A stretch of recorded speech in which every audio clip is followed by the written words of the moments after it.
Itulah weh Raja. Lepas tu aku pun dengan dia aku cak. Bang. Kau tu abang dia. Bagilah dia. Kau tu dah lah kau adik kau tu kecil lagi. Bagilah mainan tu kat dia. Apa tadi Man? Sorry Man, sambung balik. Itulah. Dia lawa juga Aku jumpa dia hari tu aku nak awak tak nampak ke saya tengah borak dengan lawan saya? Ya Allah, awak jagalah anak-anak tu dulu. Diorang duk gaduh daripada tadi. Aduh. Apa Man? Tadi Man? Apa? Sorry. Itulah. Aku ada ajak dia pergi Tasik malam ni. So aku macam nak duduk dengan dia lah dekat Tasik tu. So time tu aku nak bang, jatuh kau tengoklah adik kau tu bang. Aduh, hai dia ni.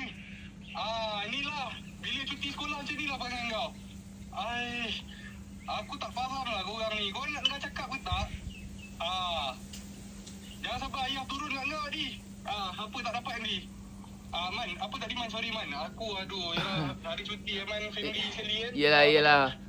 Itulah. Aku ingat nak lepak dengan dia kat Tasik malam ni.